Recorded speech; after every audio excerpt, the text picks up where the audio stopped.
Hello and welcome to Darth Snoogan's Tool Reviews. Make sure you subscribe to the channel and hit that like button. Hey everybody, welcome back to the channel. Today we're going to take a look at the new Masters of the Universe, Masterverse, New Eternia, Trapjaw. Very cool artwork on the box. You see Castle Grayskull. You've got the Talon Fighter. Looks like you got Battle Armor He-Man fighting Triclops on the side there. On the other side, we got some more cool artwork of Trapjaw. On the back, we've got photos of Trapjaw with his attachments. Very cool. Evil and armed for combat. Victory was in reach as Trapjaw raised his what? Cyberdic? Cyberdic. I have never heard that word before.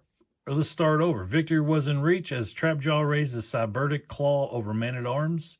As He-Man summoned the power of Grayskull, Trapjaw suddenly crossed dimensions into a shattered world, New Eternia. All right, I'm hung up on it. I've never heard that word before. Weird. All right, cross art. We got Sorceress Teela, Man-at-Arms, our Trapjaw, and Skeletor, which Skeletech is what it probably should say on there. But yeah, so we see his attachments. Very cool. So yeah, if you're wondering, why did we get another Trapjaw? We already had one in the Masterverse line. Well, this is the new Eternia version. The other one is the one from the Revelations show. He came with all the additional, that like techno cult that he's in, all the attachments and stuff, and the robe and all that.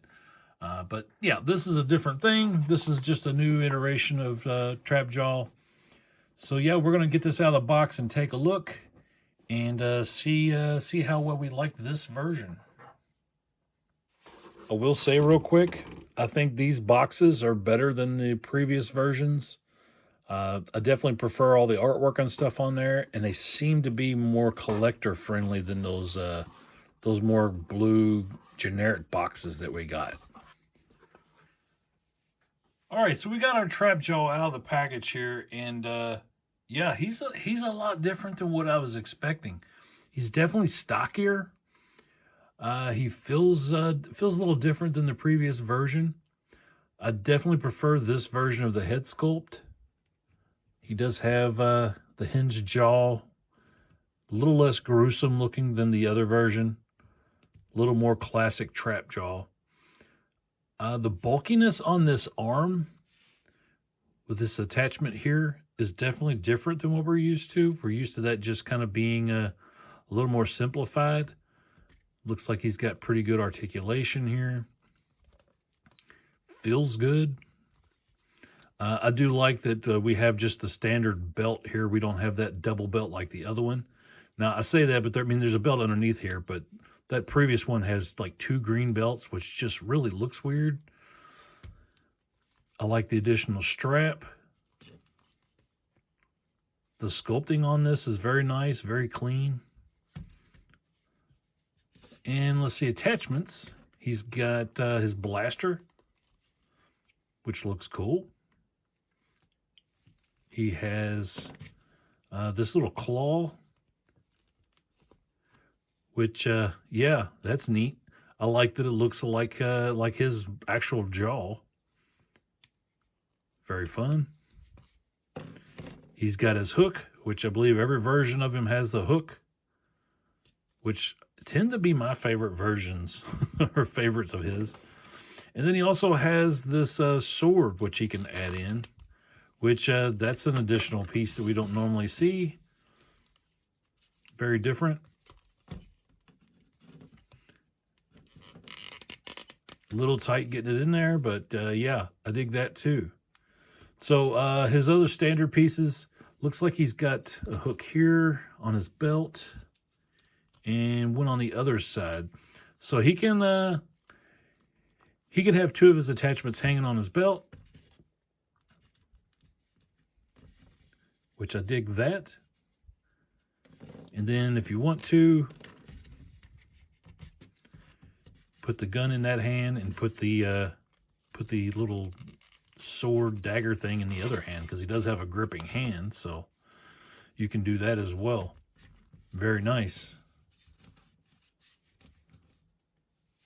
So on the back of the box, let's see, what did it show?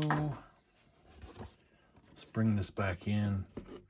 Yeah, so it just shows those attachments. So on the new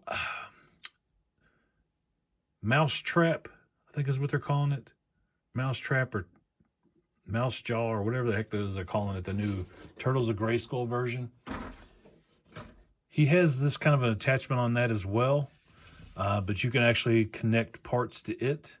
So I'll put up a picture over here somewhere so you can see what I'm talking about. But yeah, I really like this. I like this version of Trapjaw. It's very nice. So let's take a look at the other version, and let's really see what the differences are here. Because yeah, I mean there's a lot of similarities because it's obviously they're the same character, so you do get a lot of the same visual cues. This one is cleaner though. And like I was saying before, this one has the double belt thing that I just really don't like. Looks better without that belt. Now, he does come with robes and all that, but that's for the whole mother box stuff, the cult that he's in, which I didn't care anything about. I do like that the attachments on this one are oversized, and the arm is oversized. So it looks better, it looks more menacing. And this one has that really, really derpy face that just does not make any sense. Whereas that one has the clean, standard Trapjaw look to him. So I do like this one a lot better.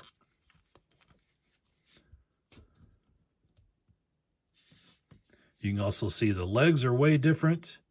This one looks more like our vintage style or origin style as far as the legs are concerned than this one does. So this one's got these big, huge knee guards on the legs that just really don't work, if you ask me. They just doesn't look right. Let me put this back on him if I can.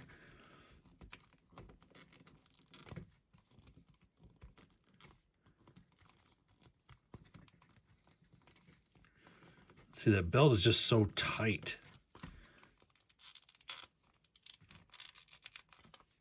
It has to ride way up on his waist in order for it to work.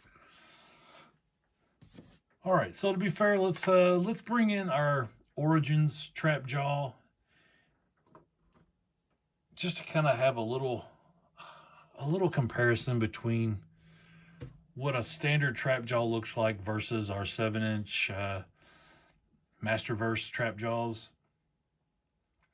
And as you can see, I think this figure was really needed, so I think it was a good idea to make this one. For all the people who may have been disappointed with this version, which I'm not going to say I was disappointed, but it wasn't as good as it could have been, where I think the new Eternia Trapjaw really shines in that regard. It is such a huge improvement over this other version. Still, though, the classic Trapjaw and this Origins Trapjaw are still some of my favorite figures. The vintage one is still the best. If they ever redid this Origins version and fixed his face, the paint on his face to match the vintage, that would help. But this is still a great figure.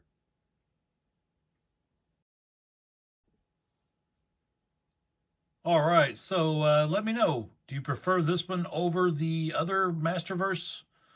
Or do you just not prefer the Masterverse figures at all? I know some people are just into the Origin stuff and don't really go for the 7-inch scale figures.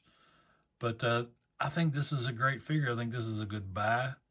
So yeah, let me know your thoughts. Give the video a like. If you haven't already, please subscribe to the channel.